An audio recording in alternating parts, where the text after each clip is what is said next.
Having spent 3 years in prison, Naomi Anderson was finally returning home. As fortune would have it, the weather was awful and immediately hit the former prisoner with all the manifestations of its awfulness. Strong gusts of wind, aggravated by heavy rain, forced the rare passers-by to press their heads into their shoulders and search for a place to hide from the elements. Despite it being late fall, there was spring in the woman's heart. More than anything else in the world, Naomi wanted to return to her hometown, lost in northern Iowa. Unfortunately, Naomi's mother didn't live long enough to see her daughter's release from prison. Her life was cut short by an insidious heart attack. It broke the ex-con's heart, causing her to feel devastated and guilty at the same time. If I'd never met Floyd, then I wouldn't have gotten involved in that awful story, and everything would have been completely different, Naomi thought on her way to the bus stop. The woman was finally leaving behind the impenetrable walls of the state county jail, a silent reminder of the mistakes people made in their lives. The truth was that Naomi wasn't actually guilty of anything, but her fiancé framed her and gave false testimony 3 years ago. Thus, the woman was accused of being an accomplice and landed in the defendant's chair. In fact, Naomi was guilty of only one thing: falling in love with a lowlife of a man and trusting him with her heart. And now, 3 years later, the ex-convict looked at the situation with completely different eyes. While still in prison, Naomi made a vow to herself to be more circumspect and never take people at their word again. She got to the bus stop and started waiting for the bus that would take the ex-con to her hometown. There was no direct route, so Naomi knew that she would have to make a connection. The woman was fine with it. She was willing to spend the entire day on the road, only to get home as soon as possible. When the bus came, Naomi deliberately took the window seat so she could watch how much life had changed during her time in jail. There were new billboards everywhere and several new flower beds with many beautiful, colorful flowers. At some point, the woman got lulled by the view outside her window, pressed her face against the glass, and dozed off. Naomi didn't know how long she'd slept, but she woke up from the fact that the bus swayed sharply as it arrived at the next stop. Having opened her eyes, Naomi saw more passengers get on the bus. One of them was a nondescript old man of about 80. The stranger clearly wasn't dressed for the weather. Wrapped in a thin coat, he was shaking like an aspen leaf. When the controller asked the man to show his ticket, he readily reached into his pocket, after which sadness and regret froze on his face. "Excuse me, sir, this is an unfortunate misunderstanding. I had my ticket as well as money. It's just that there's a hole in my coat pocket, and apparently I lost everything," the elderly man said, sounding rather confused. The controller grimaced in displeasure and was about to make the old man step off the bus. There was no one to stand up for the old man, and Naomi was starting to feel sorry for him. The situation escalated to the limit, and when the driver was ready to drop the old man off on the side of the road, the ex-con intervened. Naomi pulled all the money she had out of her pocket and used it to pay the elderly man's fare. "Here, take it, sir. I hope it's enough," Naomi said, handing a few crumbled bills over to the controller. The old man smiled at his savior and thanked her profusely. The controller gave Naomi a contemptuous look, but took her money anyway. Then he turned to the window and started watching the road with a proud look on his face. Since the seat next to Naomi was empty, the woman immediately invited the shivering old man to take it. When they were already on their way, the elderly man gradually relaxed and warmed up and introduced himself as Charles Collins. "I'm on my way to visit my son. He's my only child. We had him late. I was already 50 years old. I haven't seen him in a long time. I bought the ticket. I had money on me. But this hole in my pocket, if it weren't for you, I'd have to walk down the highway or try to hitchhike," the old man said with a sad sigh. Naomi smiled and caught herself thinking that she enjoyed talking to this smart and reasonable man. They spent the rest of the journey chatting about everything in the world, sharing stories from their past and present with each other. Naomi didn't want to hide the fact that she was an ex-convict from Mr. Collins, so she told him everything exactly as it was. The old man didn't judge the young woman, knowing full well that life was full of unexpected turns and anything could happen. Unfortunately, all good things come to an end, so naturally, Naomi and Mr. Collins' journey also ended, and each of them went their own way. Having said goodbye to Charles Collins, Naomi got off at her stop and headed for her parents' farm where she spent her childhood. Watching the woman get off the bus, the old man mentally wished her good luck before the bus drove on. Saying that Naomi's late mother's house was in bad shape would be a huge understatement.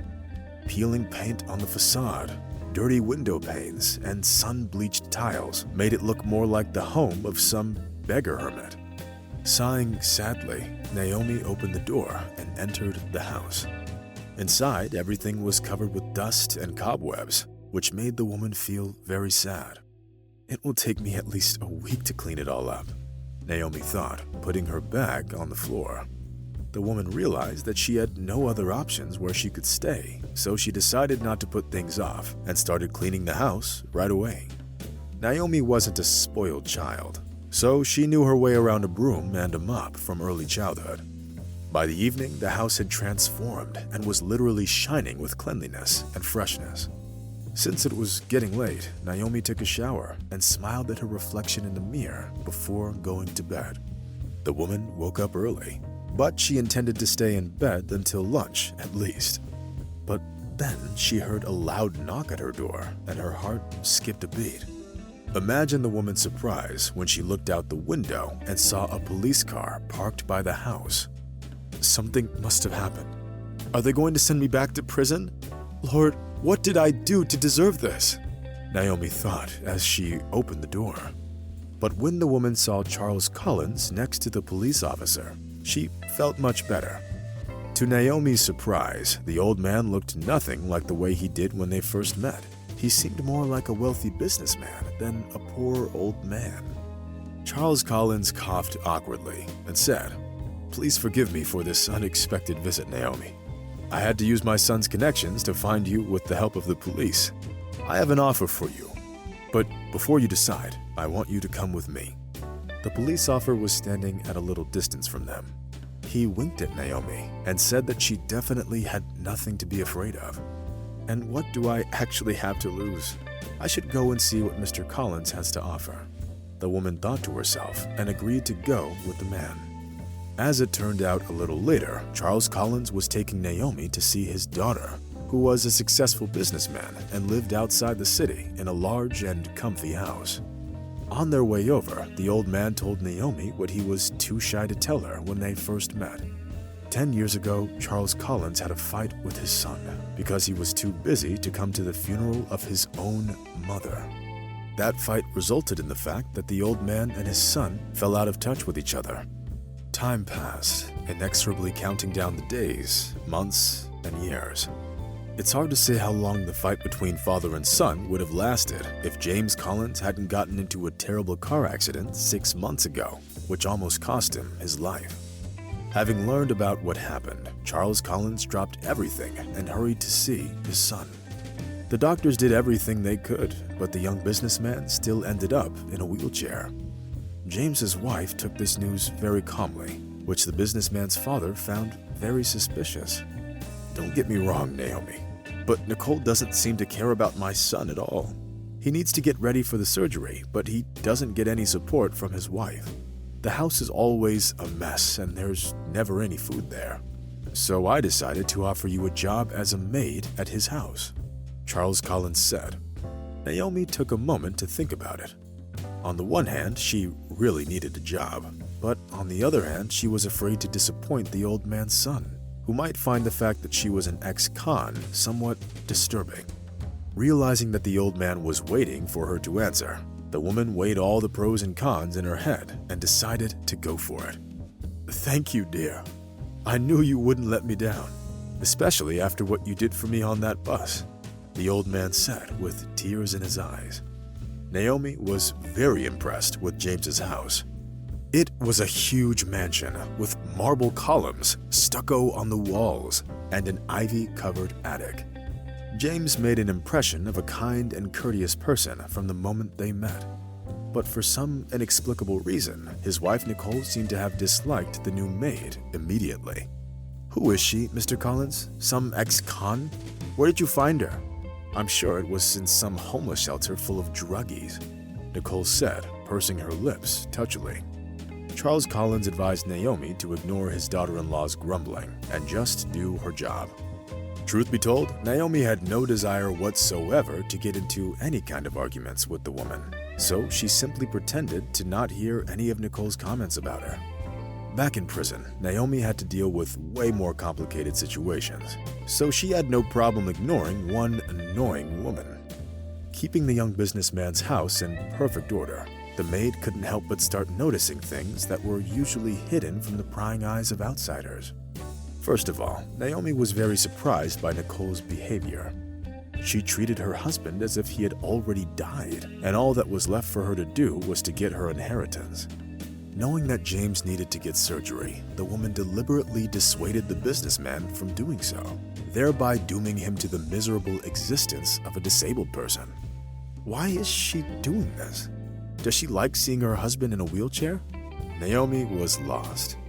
The young maid didn't even suspect that the solution to this mystery was very close, and it was enough to look around to get the answer to her question.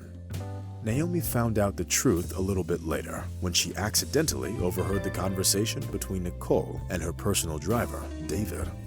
"Well, how much longer do I have to wait? I got what you needed," the man asked, sounding irritated. Nicole blushed to the very roots of her hair, then took the driver by the hand and whispered, "Be patient, honey. Do you see that the house is always full of strangers? And then there's also this maid, always sticking her nose where it doesn't belong. We'll get rid of James. I'll get all his money and we'll go live our happily ever after." The driver looked annoyed, but then he said something that made Naomi feel very uncomfortable. "I did my part. I cut your hubby's brakes for him to crash. But James survived. Now I got the poison. I just hope it'll work out better this time. Otherwise, I'm afraid we have to break up." Barely managing to suppress a surprised scream, the young maid hastened to hide in the next room to make sure that the lovers didn't find out that she overheard their conversation.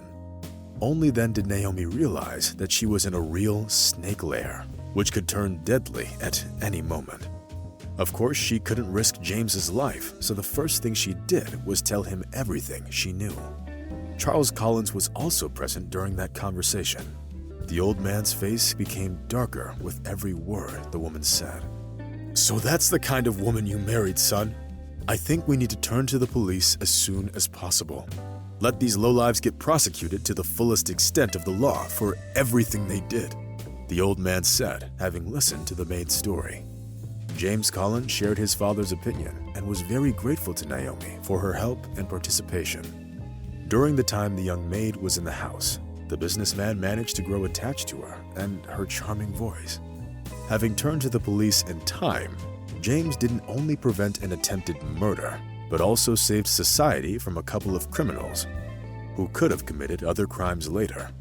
After Nicole got arrested, Naomi could finally feel comfortable doing her job and pay more attention to the young businessman's health problems. It was Naomi who insisted that James agreed to get the surgery, which could return him to normal life. "Everything will be fine. You just have to believe in yourself and your doctors and never lose heart," Naomi said before the surgery and hugged the businessman by the shoulders. Even though the surgery went well, James still had to go through a long physical therapy course after it, during which he needed the support of his friends and family. It just so happened that it was Naomi who became the very person who helped the young businessman through all the hardships associated with this treatment and rehabilitation. Watching how affectionately the woman was taking care of his son, Charles Collins couldn't hold back his tears. After all, if he hadn't gotten on that bus and hadn't lost his ticket, none of this would have happened, and James's life would have been much more tragic, if not over already. About 6 months after the above-mentioned events, Naomi and James held a beautiful wedding ceremony, which surprised many residents of the city with its magnitude. It was rumored that they rushed to get married because the bride was already pregnant. which would make the best gift for her fiancé. Only time will tell whether those rumors are true. In the meantime, all we can do is rejoice at the happiness of this beautiful couple and wish them a long and happy life together.